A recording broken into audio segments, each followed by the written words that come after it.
নমস্কার বন্ধুরা, শতাব্দী বেঙ্গলি কিচেনের সমস্ত বন্ধুদের স্বাগত জানিয়ে আজকের রান্না শুরু করছি। আজকে বানাবো মূলো বটি। তার জন্য আমি মূলো নিয়ে নিয়েছি আর মূলোগুলোকে ভালো করে ছুলে নিচ্ছি।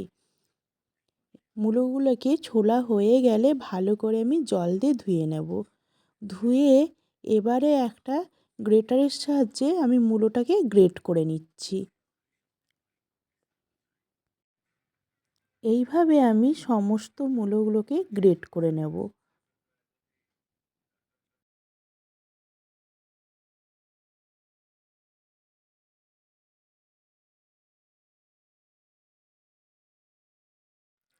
সমস্ত মূলোগুলোকে আমি এইভাবে গ্রেট করে নিয়েছি আর গ্রেট করা হয়ে গেছে। এখন আমি কড়াই বসিয়ে দিয়েছি, কড়াই গরম হয়ে গেছে। এখন আমি দিয়ে দেব সর্ষে তেল। তেলটা গরম হয়ে গেছে, এখন আমি এই তেলের মধ্যে কুচো চিংড়িগুলো ভেজে নেব। আজকে আমি চিংড়ি মাছ দিয়েই মূলো বটিটা বানাবো।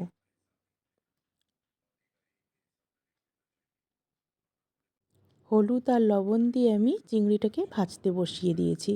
আর এদিকে এই মূলো থেকে চেপে চেপে আমি জলটা বের করে নেব। ভালো করে হাত দিয়ে চেপে চেপে জলটা ফেলে দেব। সমস্ত গ্রেট করা মূলোগুলো থেকে আমি চেপে চেপে জলটা ফেলে দিলাম। আর ঠিক এইভাবে আমি করেছি, দেখুন।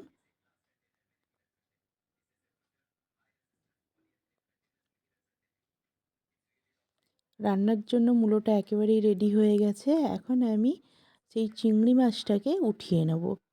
চিংড়ি মাছটাও ভাজা কমপ্লিট। আর এটা কুচো চিংড়ি। এখানে আপনারা চিংড়ির বদলে কিন্তু বড়ি দিয়েও করতে পারেন। সেম একইভাবে বড়িটাকে ভেজে উঠিয়ে নিতে হবে। আর এদিকে আমি আবারও কড়াই বসিয়ে দিয়েছি। কড়াইয়ের মধ্যে দিয়ে দিলাম সর্ষে তেল আর ফোড়নে দিয়ে দিচ্ছি কালো জিরে, রসুন আর শুকনো লঙ্কা আমি থেতো করে নিয়েছি, সেটা আমি ফোড়নের মধ্যে দিয়ে দিচ্ছি। তাহলে কালো জিরা, রসুন আর শুকনো লঙ্কা আমি ফোড়নের মধ্যে দিয়ে দিলাম। এগুলোকে জাস্ট হামাদিস্তাতে অল্প থেতো করে নিয়েছি। ফোড়নটা ভাজা হয়ে গেছে, এখন আমি দিয়ে দেব আগে থেকে গ্রেট করে জল ঝরিয়ে রাখা সেই মূলোগুলো। এবারে আমি ফোড়নটার মধ্যে ভালো করে মূলোটাকে মিশিয়ে নিচ্ছি।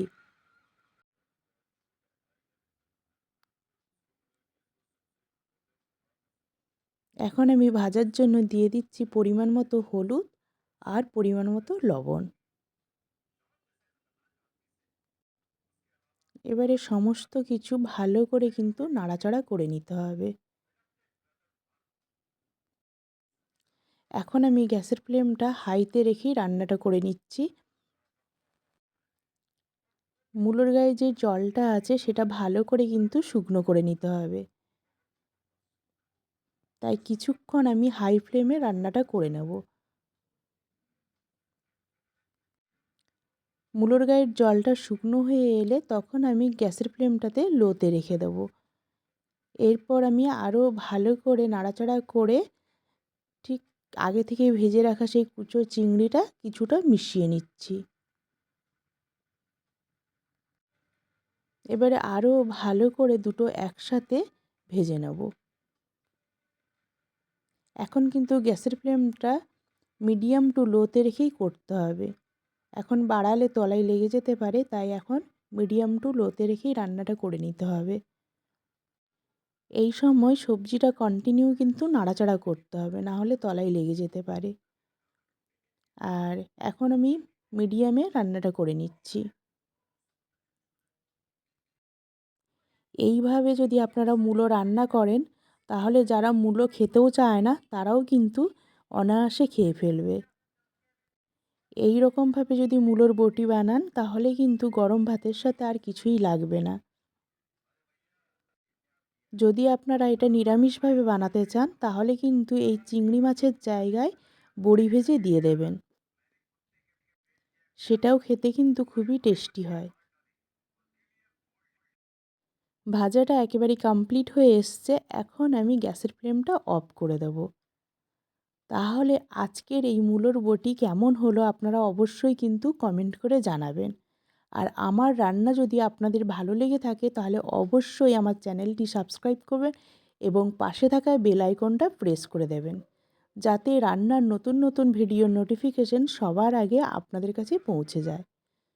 তাহলে আজকের মতো আসি, আবার দেখা হচ্ছে রান্নার নতুন কোনো ভিডিও নিয়ে। টাটা, ভালো থাকবেন, সুস্থ থাকবেন, নমস্কার।